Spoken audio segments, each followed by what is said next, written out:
Welcome friends. हम लोग इस सीरीज़ में एईडी को एग्ज़ाम को ध्यान में रखते हुए अपना जीएस का पेपर, जीएस के क्वेश्चंस को कवर करने की कोशिश कर रहे हैं। उसी सीरीज़ में पिछले वीडियो में हमने एडुटेरिया के फुल लेंथ टेस्ट 1 के 50 क्वेश्चंस को कवर किया था। अब उसके आगे के 50 क्वेश्चंस को इस वीडियो में कवर करने की कोशिश करेंगे। फ्रेंड्स देखिए, मैं इसको ऐसे तोड़ तोड़ के इसलिए पढ़ा रहा हूँ ना, क्योंकि 10-15 मिनट का वीडियो आपकी रिवीजन के लिए बहुत हेल्पफुल रहेगा। ठीक है, आपने अपना सिलेबस कवर कर लिया है। अब आप मेरे साथ अगर एडुटेरिया का टेस्ट सीरीज लगा लेते हैं और इसके अलावा और भी जो टेस्ट सीरीज के मैं क्वेश्चन लाऊंगा वो लगा लेते हैं, तो आपका एक अच्छे से ना रिवीजन हो जाएगा। और यकीन मानिए, आपका एग्ज़ाम में ये आपको बहुत हेल्प करेगा। ठीक है, क्योंकि एक बार सुना हुआ चीज़ ना दिमाग में हमेशा बहुत देर तक रहता है। ठीक है, और ऊपर से आपने पढ़ भी रखा है, तो ये आपका एक सेकंड रिवीजन, क्विक रिवीजन की तरह आप इसको इस्तेमाल कर इन वीडियोस को इस्तेमाल कर सकते हैं। महज आप 2 बार मेरी वीडियोस को सुनिए। ठीक है, आप देखिएगा कि आपको आपका कॉन्सेप्ट कितना दिमाग में रह रहा है, क्योंकि इससे रिलेटेड जो इन्फॉर्मेशन होता है मैं आपको सिर्फ रट्टू टोटा जैसा सिर्फ ये नहीं कि इसका आंसर ये होगा, अगर इसके पीछे कुछ स्टोरी है तो वो भी मैं आपको सुनाता हूँ ताकि आप कनेक्ट कर सकें। तो चलिए शुरू करते हैं। बिहार में अब तक कितनी बार राष्ट्रपति शासन लगाया गया है? आपको पता है 8 बार लगाया गया है। ठीक है, इसके अलावा क्वेश्चन सबसे लास्ट कब लगाया गया था? सबसे लास्ट 2005 में लगाया गया था। ठीक है, सबसे लास्ट 2005 में लगा था। इसके बाद है जिला परिषद अध्यक्ष अपना इस्तीफा किसे सौंपते हैं? जिला परिषद अध्यक्ष अपना इस्तीफा किसे सौंपते हैं? जिला मजिस्ट्रेट को सौंपते हैं। ठीक है, फिर ये क्वेश्चन है कि सुप्रीम कोर्ट के अपील की विशेष इजाज़त, ये है अनुच्छेद 136। ये तो आपको पता है, ये हो जाएगा इसका 4। सुप्रीम कोर्ट का अभिलेख का न्यायालय होना, ये 129 का है, ये सीधा है। सुप्रीम कोर्ट के तदर्थ न्यायाधीशों की नियुक्ति, ये है आर्टिकल 127, ये भी आपको पता है। और सुप्रीम कोर्ट के प्रारंभिक क्षेत्राधिकार, ये है 131, ये तो पता है। जुडिक्शन जो है 131 है। ठीक है, सुप्रीम कोर्ट के अपील की विशेष इजाज़त 136, आर्टिकल 136। सुप्रीम कोर्ट के अभिलेख का न्यायालय होना, आर्टिकल 129। सुप्रीम कोर्ट के तदर्थ न्यायाधीशों की नियुक्ति, आर्टिकल 127। और सुप्रीम कोर्ट का प्रारंभिक क्षेत्राधिकार 131। ठीक है, तो 4213 इसका आंसर हो जाएगा सी। ठीक है, इसके आगे नेक्स्ट क्वेश्चन है, भारतीय संविधान के किस भाग में केंद्र सरकार का प्रावधान है? ठीक है, आपको पता है टोटल ये हमारे पास 22 भाग हैं। ठीक है, तो पहला हो जाता है पार्ट 1 टेरिटरी के लिए है, पार्ट 2 सिटीजनशिप है, पार्ट 3 फंडामेंटल राइट है, पार्ट 4 आपका डीपीएसपी है, 4A आपको पता है क्या है, ये फंडामेंटल ड्यूटीज़ है, पार्ट 5 जो है वो सेंटर है, पार्ट 6 स्टेट है। ठीक है, तो इसका आंसर हो जाएगा 5, पार्ट 5 जो है वो स्टेट है। देखिए, आपका मैंने एक साथ 5-6 एक क्वेश्चन में आपका मैंने 5-6 आर्टिकल कवर करा, 6 आर्टिकल 7 आर्टिकल कवर करा दिया। ठीक है, रिवीजन के तौर पे। वित्त आयोग में शामिल कौन है? एक अध्यक्ष और 4 सदस्य, ये तो आपको पता ही है। किसके अंदर आते हैं ये? 280, आर्टिकल 281 के अंदर वित्त आयोग, या जिसको कहते हैं हम लोग फाइनेंस कमीशन, वो लागू होता है। ठीक है, पंचायती राज संस्थाओं से जो निम्नलिखित समितियों विचार कीजिए। LM Sanghvi committee, Ashok Mehta committee, GV K Rao समिति और बलवंत राव मेहता कमेटी। ठीक है, इनमें से कौन पहले आया था? तो देखिए, इसको है ना शॉर्टकट है, bag of lieutenant Gadgil, sorry bag of lieutenant. देखिए, बी से हो गया आपका बलवंत राय मेहता कमेटी, तो डी सबसे पहले हो गया आपका, तो ये ऑप्शन और ये ऑप्शन चला गया। फिर हो गया ए लेफ्ट, फिर हो जाएगा ए से आपका है अशोक मेहता कमेटी, तो एक बी के बाद डी के बाद हो जाएगा बी। ठीक है, फिर डी बैग जी से आज आपका होगा जी Hanumanthaiah committee, GV K Rao समिति, सी हो जाएगा, तो DBCA हो जाएगा आपका, सी आंसर निकल के आ गया आपका। ठीक है, सीधा सीधी। अब फिर लेफ्टिनेंट का L से हो गया आपका LM संघवी कमेटी। ठीक है, और ये फिर उसके बाद हो जाएगा गडगिल, फिर Gadgil committee, bag of lieutenant Gadgil, आपका ये आंसर निकल के आ गया। ये शॉर्टकट है, इसको याद रखने का। भारतीय संविधान में अल्पसंख्यकों को किस आधार पर परिभाषित किया गया है? देखिए, आपको फंडामेंटल जो राइट्स है उसमें माइनॉरिटीज़ को डिफ़ाइन किया गया है। ठीक है, उसमें माइनॉरिटीज़ को डिफ़ाइन किया गया है भाषाई और धार्मिक आधार पे, भाषाई और धार्मिक अधिकार में। ठीक है, आधार पर निम्नलिखित में से कौन सबसे निम्नलिखित में से कौन सबसे कम अवधि के लिए राष्ट्रपति रहे? डॉक्टर जाकिर हुसैन सबसे कम अवधि के लिए रहे। फिर अगला क्वेश्चन है, स्वतंत्र भारत में प्रथम विधि आयोग के अध्यक्ष कौन थे? कब? स्वतंत्र भारत में। इसका आंसर होगा शीतलवाड़ जी, शीतलवाड़ थे। ठीक है। अगला क्वेश्चन है, राज्य सरकार के संवैधानिक प्रमुख राज्यपाल को निम्न शक्तियां संबंधित राज्य सरकार के संवैधानिक प्रमुख राज्यपाल को निम्न शक्तियों संबंधी अधिकार प्रदत्त किए गए हैं। ठीक है, इनमें से कौन संबंधित अधिकार दिए गए हैं? विधायिका, न्यायपालिका और उपर्युक्त सभी। इसमें से सारे अधिकार है, कार्यपालिका का भी अधिकार है, न्यायपालिका का भी अधिकार है और विधायिका, सबके अधिकार इनको मिले, उपर्युक्त सभी आंसर हो जाएगा। ठीक है। अगला क्वेश्चन है 61 नंबर, गोरवाला समिति की संस्तुति के फलस्वरूप भारतीय स्टेट बैंक की स्थापना हुई थी। हाँ, ये सही है। गोड़वाला ने स्टेट बैंक को स्थापित किया था, ये सही स्टेटमेंट। दूसरा, 6 वाणिज्यिक बैंकों का राष्ट्रीयकरण 15 अप्रैल 1980 को हुआ था। ठीक है, तो ये आपका 2 स्टेटमेंट, सत्य कथन कौन है? दोनों ही स्टेटमेंट सही है। अगला क्वेश्चन है कि निम्न उपायों में से कौन सा भारतीय भुगतान संतुलन स्थिति को सुधारने में सक्षम नहीं है? भारतीय भुगतान मतलब payment of balance of payment. ठीक है, आपने इकोनॉमिक्स में पढ़ा होगा, हम लोग इकोनॉमिक्स से क्वेश्चंस को देखेंगे। आयात प्रतिस्थापन नीति को बढ़ावा देना, रुपए का अवमूल्यन करना, निर्यात पर अधिक कर लगाना। निर्यातों पर देखिए, अधिक कर अगर हम लगा देंगे तो क्या होगा? निर्यात आपका गिर जाएगा, तो भुगतान संतुलन आपका बिगड़ जाएगा। तो इसका आंसर क्या हो जाएगा? निर्यातों पर अधिक कर लगाना। बाकी ये 3 जो है ना नियम, कि आयात प्रतिस्थापन नीति को बढ़ावा देना मतलब जो आयात को कम करे, वो सही है। रुपये का विमूल्यन करना, ये भी सही है। और आयातों पर अधिक कर लगाना, ये भी सही है। निर्यातों पर अधिक कर लगाने से आपका भुगतान संतुलन बिगड़ जाएगा। अगला क्वेश्चन है, रेपो दर से क्या तात्पर्य है? देखिए, जिस रेपो दर क्या होता है? जिस दर पर रिजर्व बैंक वाणिज्यिक बैंकों को पैसा उधार देता है ना, उसे रेपो दर कहता है। ये जिस ब्याज दर पर रिजर्व बैंक वाणिज्यिक बैंकों को उधार देता है, उसे रेपो रेट कहते हैं। ठीक है, अब इनमें से मिलान करना है। ठीक है, कौन कब बना था? तो राष्ट्रीय मानवाधिकार आयोग ये बना था 1993 में। 4 राष्ट्रीय मानवाधिकार बना था 1993 में। केंद्रीय सतर्कता आयोग, ये आपको पता है 1964 का है। ये परिवर्तन निदेशालय, ये आपका ना 1956 में। और केंद्रीय अन्वेषण ब्यूरो, ये बना था 1963 में। तो 4312। ठीक है। अगला क्वेश्चन है 65 नंबर, निम्नलिखित युग्मों विचार कीजिए, सही सुमेलित युग्मों का ये कीजिए, चयन कीजिए। प्राथमिक क्षेत्र वानिकी मत्स्य पालन, ये सही स्टेटमेंट है। द्वितीयक क्षेत्र खनन एवं उत्खनन, नहीं। द्वितीयक क्षेत्र तो मैन्युफैक्चरिंग है ना। तृतीयक क्षेत्र रियल एस्टेट, हाँ, ये स्टेटमेंट भी सही है। और चतुर्थक क्षेत्र तकनीकी कौशल, टेक्निकल ये एक्सेलेंस, ये तीनों ही सही है। तो 1, 3, 4 से ये 2 गलत है। 1, 3, 4 सही है, 2 गलत है। अगला क्वेश्चन है, विशेष आर्थिक क्षेत्र SEZ की नीति भारत में पहली बार कब आरंभ की थी? ये 2000 में लागू की गई थी। अगला क्वेश्चन है, भारत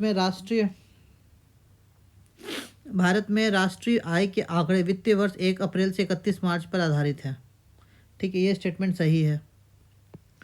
वर्ष 2019 में केंद्र सरकार ने केंद्रीय सांख्यिकी कार्यालय और राष्ट्रीय परिदर्श सर्वेक्षण कार्यालय NSSO का विलय करके सांख्यिकी और कार्यान्वयन मंत्रालय के अधीन राष्ट्रीय सांख्यिकी कार्यालय NSO की स्थापना की थी। ये भी सही स्टेटमेंट है कि इन्होंने CSO और NSSO को मिला के NSO बना दिया था। दोनों ही स्टेटमेंट सही करना है, दोनों ही स्टेटमेंट सही है। ठीक है। फिर अगला क्वेश्चन है, स्टैगफ्लेशन की स्थिति निम्नलिखित में से कौन सी विशेषता पाई जाती है? स्टैगफ्लेशन या निस्पंद स्फीति में क्या होता है? इसमें क्या होता है ना, आपका स्टैग्नेशन आ जाता है। स्टैग्नेशन हो जाता है मतलब आर्थिक समृद्धि कम होती है, बेरोजगारी उच्च होती है और वस्तुओं की कीमत में वृद्धि होती है, लेकिन धीरे धीरे होती है। ठीक है, तो इसका B नंबर। ठीक है। फिर अगला क्वेश्चन है, पटना में 1857 के विद्रोह का नेतृत्व किसने किया था? ये पीर अली जी ने किया था। बिहार में साइमन कमीशन पटना कब आया था? यह आया था 12 दिसंबर 1928 को। अगला क्वेश्चन है, मुंगेर में बढ़िया आंदोलन का उद्देश्य क्या था? यह बकास्त भूमि की वापस की मांग करना, ये तो आपको पता ही है। 72 बिहार कांग्रेस सोशलिस्ट की पार्टी स्थापना कब हुई थी? 1934 में।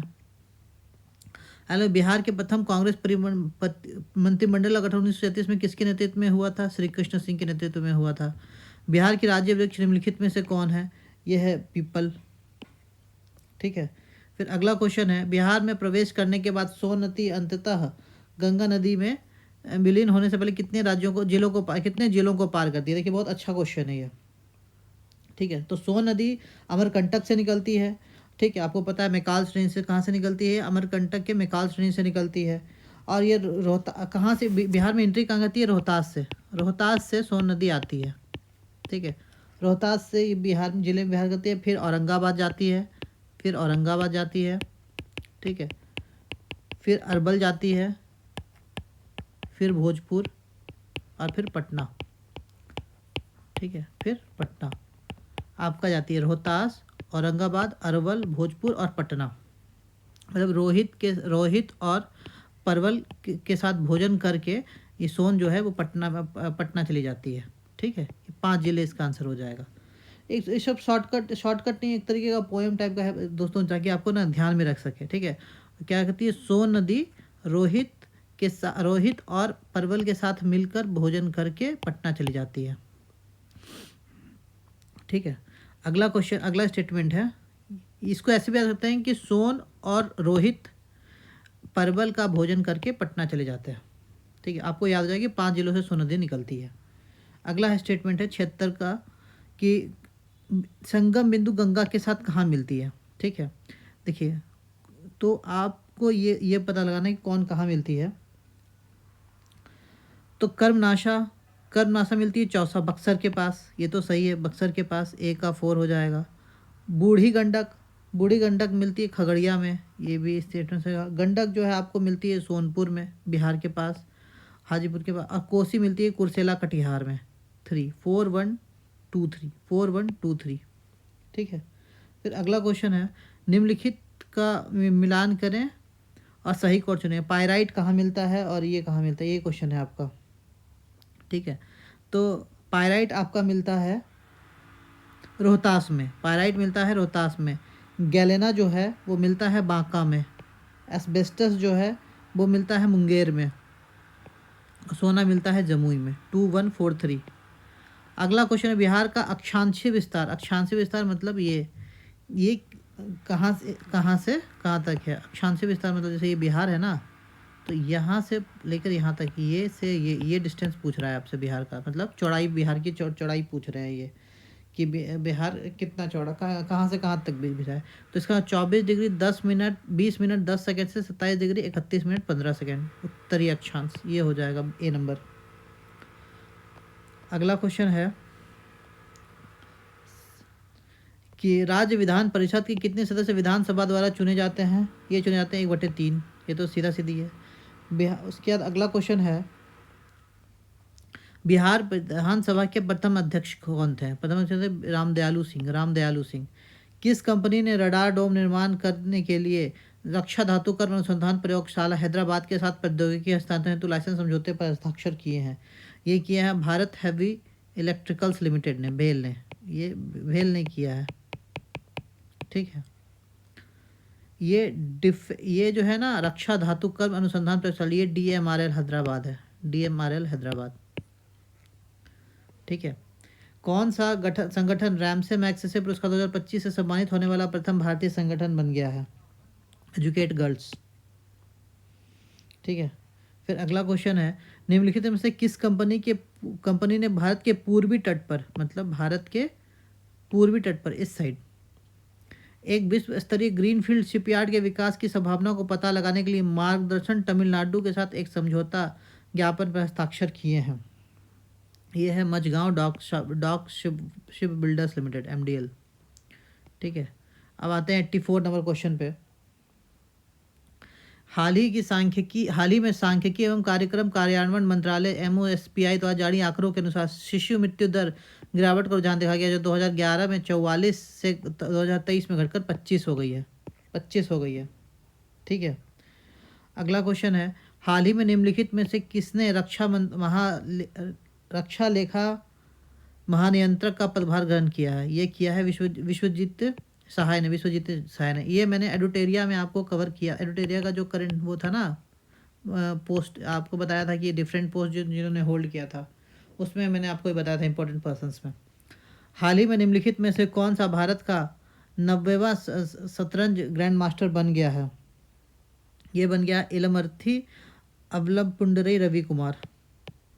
ठीक है, अगला क्वेश्चन है, वन नेशन वन सब्सक्रिप्शन योजना के अंतर्गत संदर्भ में निम्न कथन के असत्य कथन की पहचान करिए। इनसे स्टूडेंट्स और रिसर्चर, ये क्या है ना वन नेशन वन सब्सक्रिप्शन, इसका ये है वन नेशन वन सब्सक्रिप्शन, ये है कि कोई भी इंस्टीट्यूट है उसके अंदर जो रिसर्च स्कॉलर्स हैं, ठीक है, एक आईडी से मतलब पूरा इंस्टीट्यूट के लोग सब्सक्रिप्शन लेके किसी भी लाइब्रेरी में अपना स्टडी कर सकते हैं। ठीक है, इससे स्टूडेंट्स और रिसर्चर्स एक डिजिटल पोर्टल के जरिए अंतर्राष्ट्रीय जर्नल्स तक आसानी से पहुंच सकते हैं। ये स्टेटमेंट सही है। इसका संचालन सूचना और पुस्तकालय नेटवर्क करेगा जो विश्वविद्यालय अनुदान आयोग के अंतर्गत आता है। ये भी स्टेटमेंट सही है। विश्व वन नेशन वन सब्सक्रिप्शन योजना के तहत 3 साल की अवधि के लिए 6,000 करोड़ रुपए का बजट आवंटित किया गया है। ये भी सही है। तो इनमें से कोई भी कथन गलत नहीं है। कौन सा असत्य कथन है? तो कोई भी असत्य कथन नहीं है। ठीक, ये इंपॉर्टेंट रखिएगा कि इनमें 6,000 करोड़ का इन्वेस्टमेंट है, 6,000 करोड़ रुपए का बजट आवंटित किया गया है। अगला क्वेश्चन है, किस मंत्रालय ने वर्ष 2025 को सुधार वर्ष के रूप में घोषित किया है? रक्षा मंत्रालय ने इसको सुधार वर्ष के रूप में घोषित किया है। फिर अगला क्वेश्चन है, चर्चा में रहा विलो नामक एक अत्याधुनिक क्वांटम कंप्यूटिंग चिप किसके द्वारा बनाया गया है? ये गूगल के द्वारा बनाया गया है। 38वें राष्ट्रीय खेलों का आयोजन कहाँ किया गया था? ये उत्तराखंड में किया गया था। ठीक है, फिर अगला क्वेश्चन है, कौन से देशों को संयुक्त राष्ट्र के अस्थायी सदस्य के रूप में 2025-26 कार्यकाल के चुना गया है? पाकिस्तान, पनामा, सोमालिया, इन सभी को चुना गया है। ठीक है, इसके बाद है, नासा के जेम्स वेब टेलीस्कोप ने पृथ्वी से बड़े एक एक्सोप्लैनेट का पता लगाया जो रहने योग्य क्षेत्र में स्थित है और जिसे जीवन सहायक परिस्थितियां होने की संभावना है। इस एक्सोप्लैनेट का नाम क्या है? इसका नाम है K2-18b। K2-18b। ठीक है, जीवन सहायक परिस्थितियां होने रहने योग्य क्षेत्र को कहते हैं गोल्डीलॉक रीजन, गोल्डीलॉक। ठीक है, कि जहाँ पे जैसे पृथ्वी ना एक ऐसी पोजीशन पे है कि ना जहाँ ज़्यादा गर्मी है ना ज़्यादा ठंडा है, तो एकदम उपयुक्त पॉइंट है जहाँ पे जिंदगी मतलब जीवन जो है वो डेवलप हो सका। उसी तरह का ये ग्रह है एक्सोप्लैनेट K2-18b। 93 नंबर है, युवा कार्यक्रम और खेल मंत्रालय द्वारा जारी खेल पुरस्कार के समय निम्नलिखित कथन पर विचार कीजिए और सही कथन का चुनाव कीजिए। किसका कथन है? सही कथन का चुनाव करना है। गुकेश जी को शतरंज के लिए मेजर ध्यानचंद खेल रत्न पुरस्कार 2024 से सम्मानित किया गया था। हाँ, किया गया है।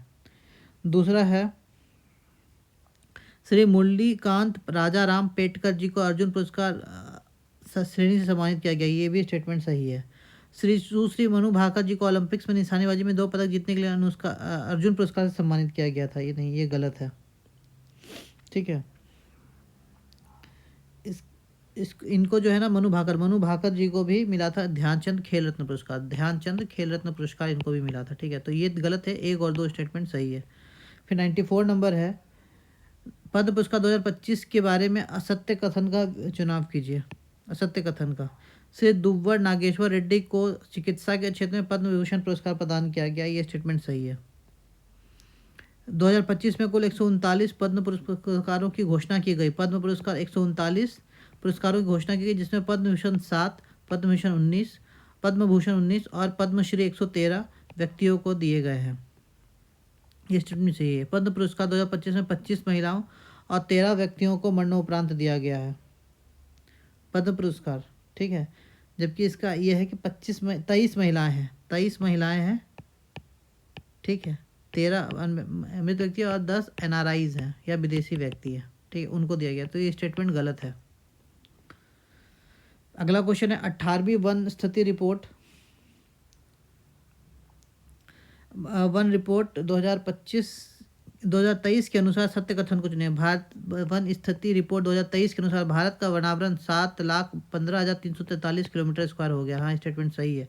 क्षेत्रफल के अनुसार सर्वाधिक वनावरण वाले राज्य मध्य प्रदेश, अरुणाचल प्रदेश और छत्तीसगढ़ हैं। ये भी स्टेटमेंट सही है। वन स्थिति रिपोर्ट 2023 के अनुसार कुल भौगोलिक क्षेत्र का 21.76% है। ये भी स्टेटमेंट सही है, तीनों ही स्टेटमेंट सही है। ठीक है, फिर अगला क्वेश्चन है, ठीक है, बिहार बजट 2025-26 बिहार सरकार द्वारा विधानसभा में कब प्रस्तुत किया गया था? ये किया गया था 3 मार्च 2025 को। फिर अगला क्वेश्चन है, बिहार आर्थिक सर्वेक्षण 2024-25 के देश में सबसे तेजी से विकास करने वाले राज्यों में बिहार का स्थान कौन सा है? ये दूसरा स्थान है। अगला क्वेश्चन है वन स्थिति रिपोर्ट 2023 के अनुसार बिहार में वृक्षावरण सहित कुल वनावरण क्षेत्र कितना है? इसका आंसर हो जाएगा 9902.66 kilometre square, C number. Bihar में गंडक नदी के किनारे राज्य का पहला घड़ियाल अभ्यारण्य किस जिले में निर्माण किया जाएगा? ये गोपालगंज में किया जाएगा। गोपालगंज में घड़ियाल बनाया जाएगा, गोपाल घड़ा लेकर जाएगा। ठीक है, और लास्ट क्वेश्चन है, गणतंत्र दिवस समारोह के अवसर पर 8 वर्ष बाद बिहार की झांकी निकाली गई।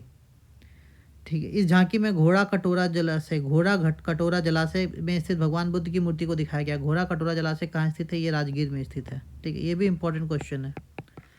ठीक है, घोड़ा कटोरा जलाशय कहाँ है? ये राजगीर में स्थित है। तो फ्रेंड्स, इस तरह इस वीडियो में हमने बाकी के बच्चे 50 क्वेश्चन को कंप्लीट करके FL फुल लेंथ टेस्ट जो 1 था ना एडिटोरिया का GS का लेकर, वो हमने कंप्लीट कर लिया है। नेक्स्ट वीडियो में हम इसी तरह के अगले क्वेश्चन कोशिश करूँगा कि मैथ्स के अगला सेट मैं आपके लिए लाऊँ और मैथ्स को सॉल्व करने का तरीका आपको बताऊँ मैं। Okay, thank you.